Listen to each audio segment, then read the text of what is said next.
Malam telah tiba. Selimut bintang berkilauan di atas, tak terhitung jumlahnya seperti titik-titik cahaya kecil di atas kegelapan yang pekat. Seorang pengamat bintang kuno, dengan mata penuh rasa ingin tahu memandang ke atas dari api unggunnya. Dia telah mengenal langit malam sejak kecil, tetapi malam ini terasa berbeda. Api yang berkelap-kelip menciptakan bayangan yang menarik, membuat bintang-bintang tampak berdenyut dan bergerak. Dia melihat bukan hanya titik-titik cahaya, tetapi bentuk-bentuk, figur-figur. Dia melihat seorang pemburu dengan busur yang besar. Dia melihat seekor singa seperti sedang mengaum. Apakah bentuk-bentuk ini selalu ada, tersembunyi di depan mata? Dia berbagi penglihatannya dengan sukunya, dan segera, mereka juga melihat figur-figur di bintang-bintang. Cerita-cerita dikarang di sekitar makhluk-makhluk langit ini, kisah-kisah tentang dewa dan monster, pahlawan dan binatang buas. Langit malam bukan lagi hamburan cahaya acak, itu adalah kanvas, tempat alam semesta melukis narasi agung dan sunyinya. Kisah-kisah ini yang diturunkan dari generasi ke generasi menjadi tak terpisahkan dari bintang-bintang itu sendiri. Mereka lebih dari sekadar pola, mereka adalah leluhur, mitos, fondasi dunia mereka yang tercermin kembali pada mereka.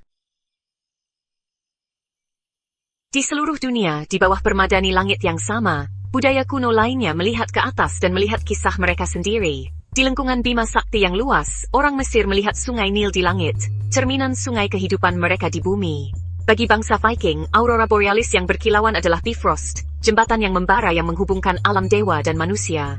Orang Yunani ahli bercerita, mengisi langit mereka dengan dewa-dewi dan pahlawan. Orion, sang pemburu perkasa, mengejar Pleiades, 7 saudara perempuan di langit. Ursa Major, beruang besar, menjelajahi langit, selamanya terikat pada kutub langit. Setiap budaya menjalin mitos dan kepercayaan unik mereka ke dalam jalinan langit malam, mengubah pola cahaya acak menjadi simbol kuat dari sejarah, nilai, dan impian mereka.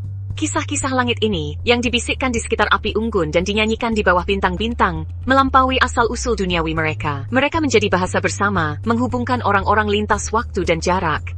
Meskipun dipisahkan oleh benua dan lautan, beragam budaya menemukan kesatuan di bawah kubah langit yang sama.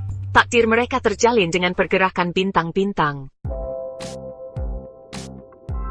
Rasi bintang bukan hanya pola yang indah, mereka adalah alat, peta dan kalender.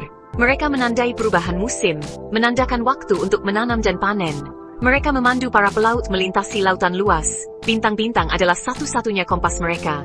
Orang Mesir, yang terkenal dengan pengetahuan astronominya, menyelaraskan kuil dan piramida mereka dengan bintang-bintang, menciptakan bukti arsitektur dari tatanan langit. Rasi bintang menjadi terjalin dengan jalinan peradaban awal ini, memengaruhi arsitektur, mitologi, dan kehidupan sehari-hari mereka. Pergerakan bintang yang teratur memberikan rasa keteraturan dan prediktabilitas di dunia yang seringkali diatur oleh kekacauan dan ketidakpastian.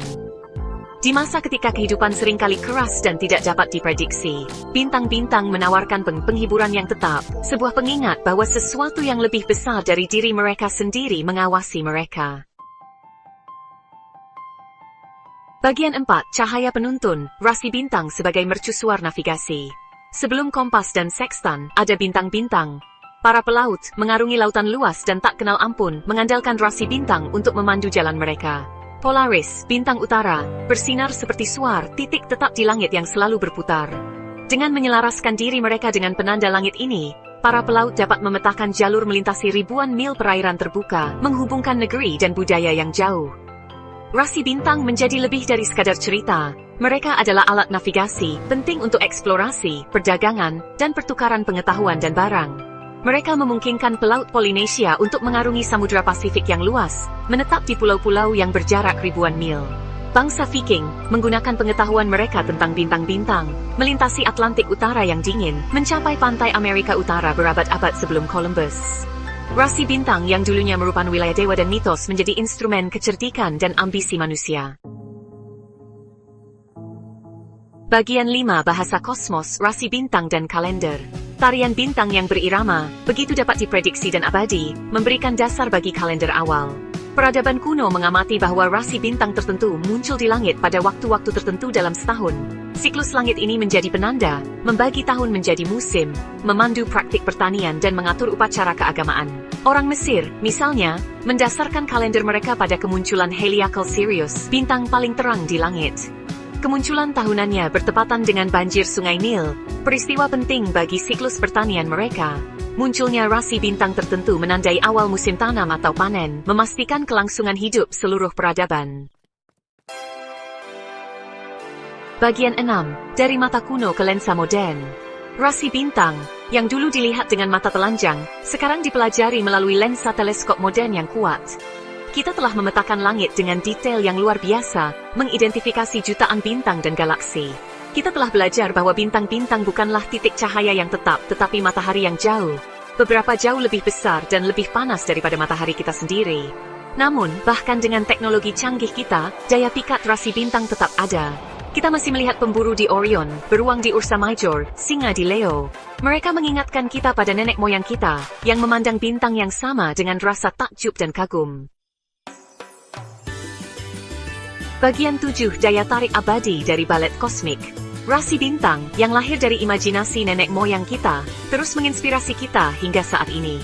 Mereka mengingatkan kita pada luasnya alam semesta dan tempat kita di dalamnya. Mereka menghubungkan kita dengan masa lalu kita, dengan generasi-generasi yang datang sebelum kita dan memandang keajaiban langit yang sama. Saat kita terus menjelajahi kosmos, mengirim wahana ke planet-planet yang jauh dan mencari kehidupan di luar bumi, rasi bintang berfungsi sebagai pengingat akan kekuatan abadi rasa ingin tahu manusia dan keinginan bawaan kita untuk memahami alam semesta di sekitar kita. Kisah-kisah yang kita ceritakan tentang bintang-bintang mungkin telah berkembang, tetapi keajaiban yang mereka ilhami tetap abadi dan universal seperti bintang-bintang itu sendiri.